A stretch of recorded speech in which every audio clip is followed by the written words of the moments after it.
चलिए education group 7 to 10th में आपका स्वागत है। मैं राजू सर आपको बायोलॉजी पढ़ाने जा रहे हैं क्लास 10th का, और पढ़ेंगे हम लोग मानव श्वसन तंत्र की बनावट के बारे में। पहले डायग्राम पर ध्यान दीजिए। इसको नासा द्वार कहते हैं, इसको मुख गुहा कहते हैं, इसको ग्रासनी कहते हैं, इसको कंठ बोला जाता है, इसको श्वास नली बोलते हैं, और उपस्थि बल्ले इसको बोला जाता है। ऐसे घिरा हुआ है।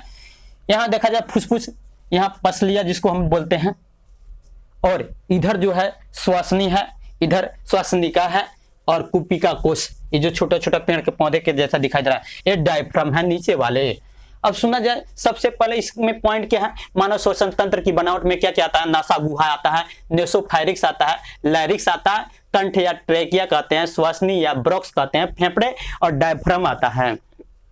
बात करते हैं, लाइन बाय लाइन पढ़ेंगे, समझाते चलेंगे और समझते चलिएगा। बात होता है नासा गुहा का। किसका बात होता है? नासा गुहा का बात होता है। तो कह रहा कि नाक श्वसन तंत्र का प्राथमिक, नाक जो है श्वसन तंत्र यानी सांस लेने के लिए प्राथमिक अंग है। और इसमें क्या दो छिद्र होते हैं जो वातावरण की वायु को भीतर प्रवेश करते हैं, दो नाकों के द्वारा। नाक के दोनों छिद्र पीछे जाकर क्या चौड़ी पट्टी में खुल जाते हैं, अंदर जाकर क्या होते हैं चौड़ी पट्टी में खुल जाते हैं। और क्या है जिसे नासा गुहा बोला जाता है। चौड़ी पट्टी में जो खुलता है नासा गुहा कहलाता है। नासा गुहा के आंतरिक भित्ति में श्लेष्मा पाया जाता है, जिसको हम लोग नाक कहते हैं, पोटा जिसको बोला जाता है श्लेष्मा। किस लिए होता है? तो जितना भी वातावरण में से जितना भी गंदगी आता है उसको क्या करता है, उसी में चिपकाता है। और नाक में बाल भी पाया जाता है। क्या पाया जाता है? बाल पाया जाता है नाक में, जो वातावरण में से, वायुमंडल में से जितना भी गंदगी आता है छानने का काम करता है। आगे बात करते हैं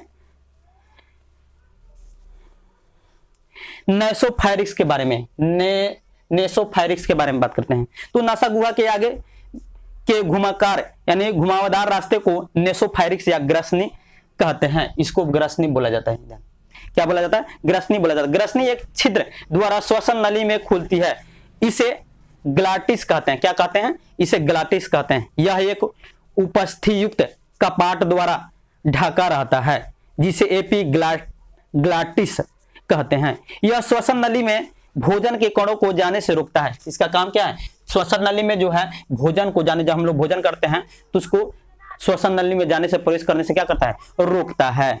आगे बात करते हैं लैरिक्स, यानी लैरिक्स के बारे में पढ़ेंगे।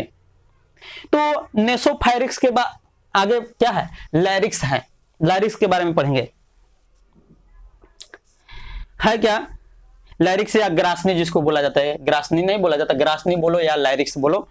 तो कह रहा है कि नेसोफायरिक्स के आगे की ओर बढ़ने पर वायु मार्ग सीधा हो जाता है। वायु मार्ग मतलब जो हवा का मार्ग है, सीधा हो जाता है। ऐसा सीधा हो गया है, सीधा हो जाता है। यहां से कंठ के पहले का क्षेत्र लैरिक्स या ग्रसनी कहलाता है। कंठ के पहले का जो क्षेत्र होता है लैरिक्स या ग्रसनी कहलाता है। यह उपस्थि का बना होता है। उपस्थि या उपस्थि का बना होता है। कंठ के बारे में हम लोग पढ़ेंगे। किसके बारे में? कंठ के बारे में पढ़ेंगे। तो कंठ के बारे में पढ़ते हैं। यह एक लंबी चौड़ी और उपस्थि की बनी हुई नलिका होती है। कंठ क्या है?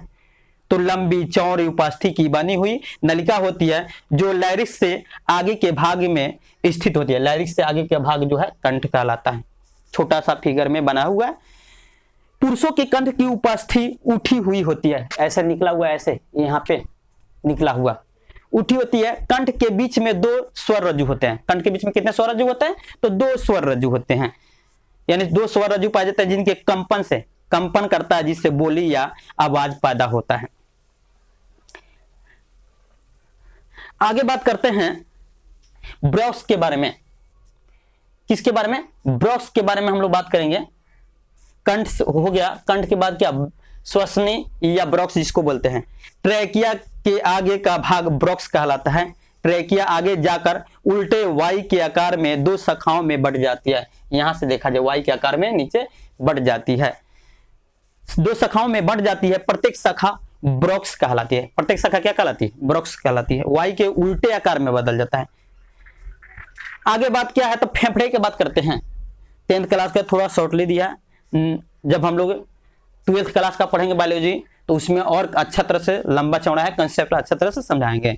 आगे है फेफड़े। दोनों ब्रोक्स से एक एक फेफड़े लगे होते हैं। प्रत्येक फेफड़ा दोहरी झिल्लियों से घिरा रहता है। तो देखा जाए दोनों ब्रोक्स में कितने एक एक फेफड़े लगे होते हैं। ठीक है। और प्रत्येक फेफड़ा कितने झिल्लियों से घिरा रहता है? तो 2 झिल्लियों से घिरा रहता है, जिन्हें हम फुसफुस या पल्मोनरी झिल्लियां कहते हैं। फुसफुस या पल्मोनरी झिल्लियां कहते हैं। ब्रोंक्स जब फेफड़े के अंदर पहुंचता है, कहां पहुंचता है? ब्रोंक्स जब फेफड़े के अंदर पहुंचता है तो क्या है,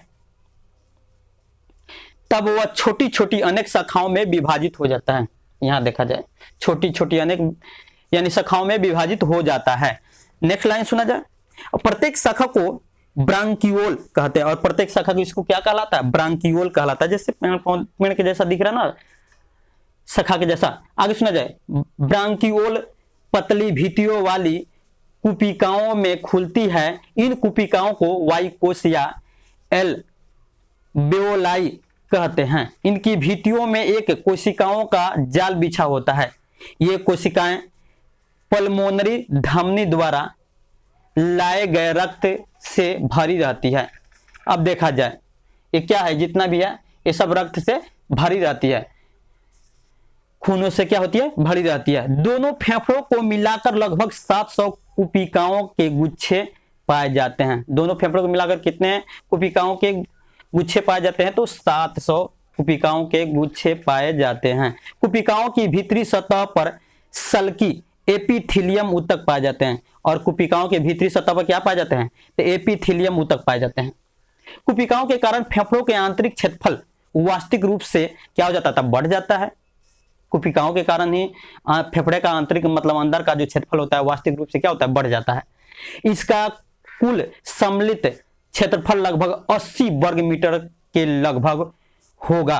कितना? 80 वर्ग मीटर के लगभग होगा, जो हमारे शरीर के कुल क्षेत्रफल से भी बहुत अधिक है। आगे लाइन सुना जाए डायफ्राम के बारे में। डायफ्राम जो है, डायफ्राम के बारे में सुन लीजिए। यह एक लचीली परंतु मजबूत रचना होती है जो वृक्ष को उदर से अलग करती है। यह ऊपर अथवा नीचे की ओर फैलकर वक्ष गुहा के आयतन को घटाने या बढ़ाने का कार्य करती है। जो वक्ष गुहा होता है, घटाने बढ़ाने का काम कौन करता है? डायफ्राम करता है।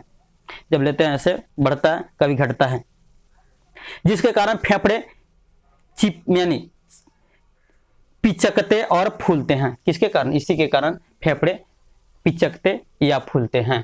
चलिए यहीं पे वीडियो को इन करते हैं। वीडियो को ज़्यादा से ज़्यादा लाइक कीजिए, शेयर कीजिए, सब्सक्राइब कीजिए। नेक्स्ट वीडियो लेकर मिलेंगे। इसको बस कंसेप्ट समझना, नोट्स जो है नेक्स्ट वीडियो में मिलेगा। और वीडियो को शेयर भी कीजिए। जय हिंद, जय भारत।